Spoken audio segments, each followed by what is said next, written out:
아침 목소에 오신 여러분들을 환영하고 축복합니다. 하나님께 새로운 날을 허락하셨는데요. 새로운 날을 만든 새로운 은혜로 오늘 하루 우리 인생을 지킬 줄 믿습니다. 오늘은 살해 음모와 장례 준비라는 제목을 가지고 마가복음 14장 1절부터 11절까지 말씀을 좀 살펴봤으면 좋겠습니다. 우리 10절부터 11절까지 말씀 같이 한번 읽어볼까요? 열둘 중에 하나인 가룟 유다가 예수를 넘겨주려고 대제사장들에게 가매 그들이 듣고 기뻐하여 돈을 주기로 약속하니 유다가 예수를 어떻게 넘겨줄까 하고 그 기회를 찾더라. 그 당시 대제사장들, 유대 종교 지도자들에게 예수님은 눈의 가시와 같은 존재였어요. 왜냐하면 예수님께서는 그 당시 잘못되었던 이 종교 지도자들의 삶과 가르침에 대해서 정확히 지적하셨고 회개를 촉구하셨기 때문이죠. 게다가 이러한 예수님의 가르침과 말씀, 사역은 많은 유대 지방에서 반향을 일으켰어요. 그러니까 많은 사람들이 예수님의 가르침을 따르고 존경하고 따르게 되니까 이 사람들 입장에서는 자기를 비판하는 이름도 없는 청년이 끊임없이 자신들에 대해서 비판하고 그 청년을 사람들이 메시아처럼 모시니까 눈에 가시처럼 느껴진 거죠.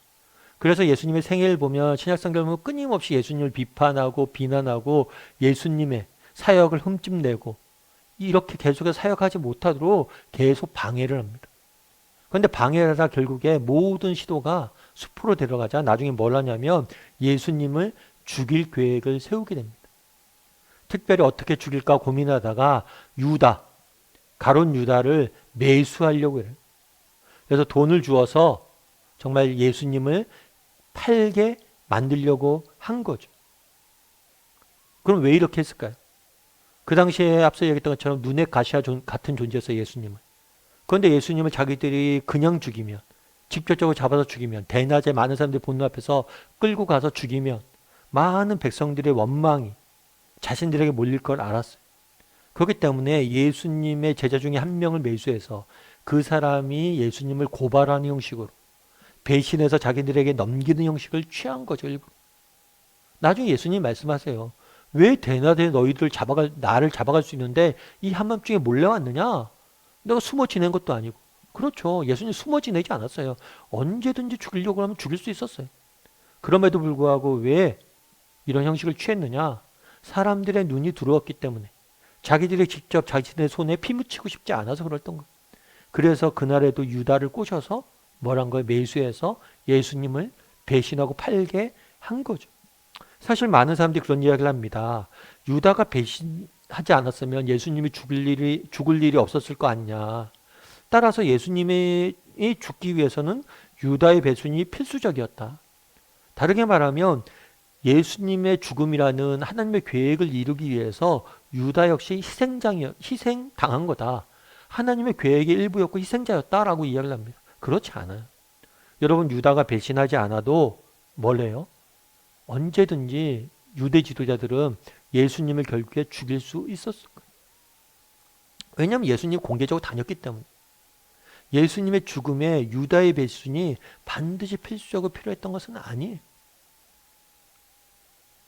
그렇기 때문에 십자가에 달리기 전날에도 예수님께서는 끝까지 유다가 뭘 한 거예요? 배신하지 않길 원했던 거죠.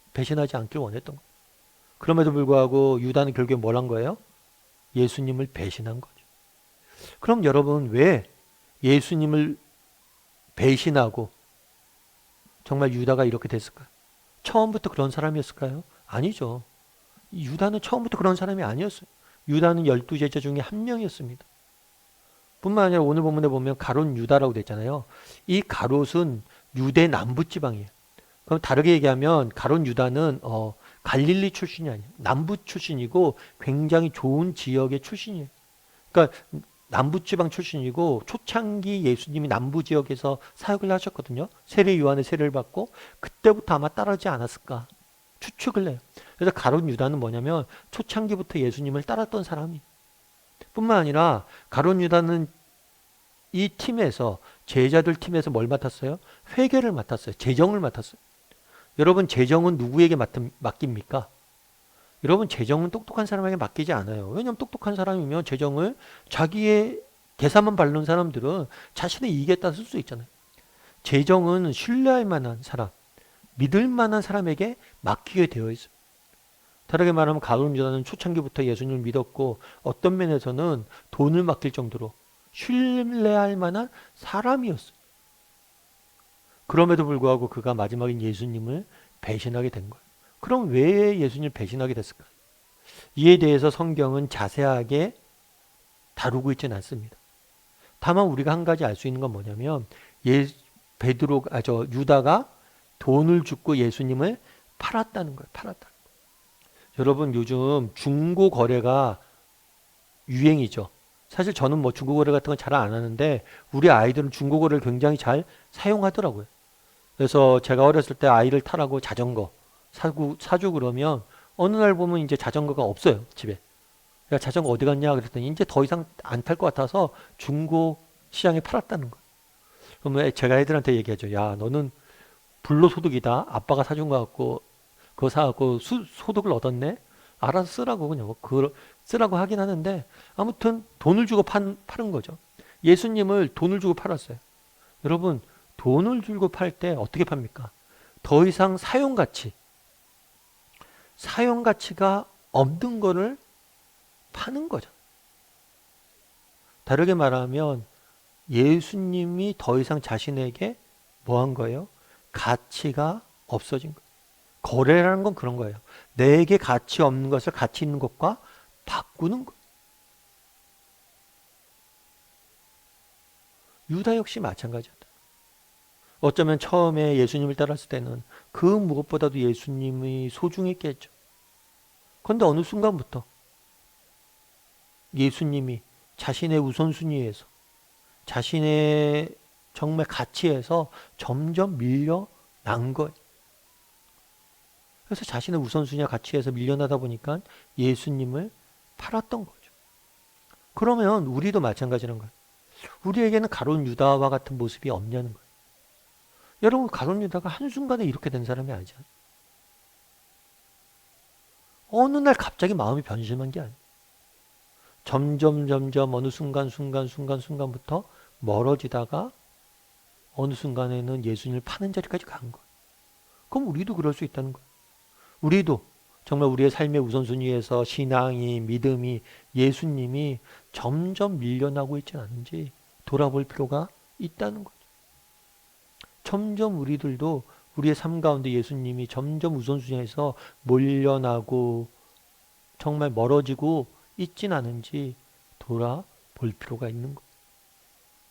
여러분 짐 엘리엇이라는 선교사를 아마 잘 아실 거예요. 에콰도르 선교사인데 이 선교사님 같은 경우에는 굉장히 유명한 분이죠. 이 선교사님 원래 미국 휘튼 대학교를 졸업을 했어요. 그것도 수석으로. 어떤 면에서 전도가 유망한 젊은이였죠. 그런데 이 짐 엘리엇과 4명의 친구는 대학을 졸업한 다음에 에콰도르에 있는 아우카 부족을 품고 기도해왔고 그들에게 선교를 떠나게 됩니다. 복음을 전하기 위해서. 그런데 안타까운 것은 이들이 비행기를 타고 가서 이 부족에게 정말 복음을 전하기 위해서 이 부족이 사는 인근에 텐트를 쳤어요.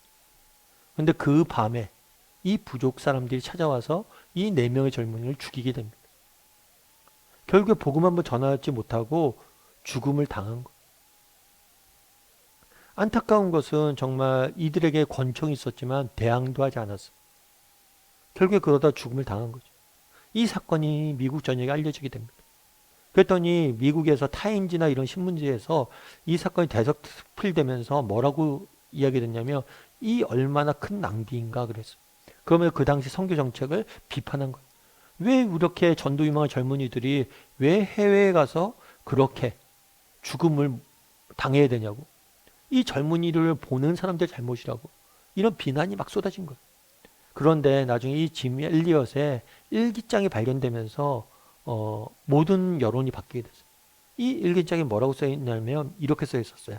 결코 놓칠 수 없는 그 무엇을 위해서 사라질 것을 바치는 사람은 결코 어리석은 사람이 아니다. 다르게 말하면 이런 거예요. 영원한 것을 위해서 영원하지 않는 것을 버리는 사람은 결코 어리석은 사람이 아니라는 거예요. 무엇이 더 가치 있냐는 거예요. 내 목숨보다 더 가치 있는 것은 정말 영원하지 않는 생명이 아니겠느냐. 그러니까 나는 생명, 우리 안에 있는 복음과 이 복음이 주는 생명을 전하는 것, 그것 외에는 아무것도 그것이 가장 중요하다는 거예요. 그리고 이것들을 위해서 나는 정말 무엇이든지 바칠 수 있다는 거. 이런 이야기 들으면 우리가 극단적이라고 생각할 수도 있습니다. 근데 우리가 한번 생각해 봐야 된다는 거. 그날 가룟 유다는 예수님을 팔았어요. 은 30. 왜 어떻게 하다 이렇게 됐냐는 거. 예수님의 제자였는데. 어느 순간부터 그 내 우선순위에서 밀려난 거.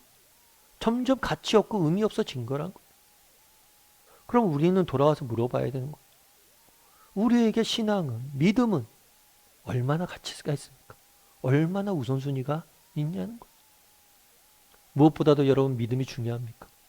우리 자녀에게 무엇보다 내가 믿음을 물려줘야지.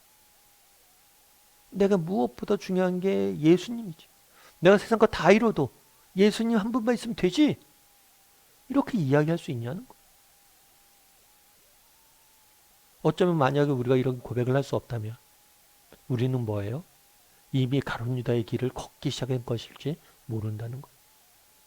바라기는 우리 다음의 식구들이 정말 예수님이, 신앙이, 믿음이 우리 삶의 최우선순위가 되었으면 좋겠어요. 혹시 우리 가운데 가룟 유다와 같은 가룟 유다의 길을 걷기 시작하는 사람들이 없든지 돌아갔으면 좋겠어요. 그리고 온전히 정말 예수 그리스도를 우리 인생의 최우선 가치에 두고 살아갈 줄 아는 저나 여러분이 되기를 주님의 이름으로 소원합니다.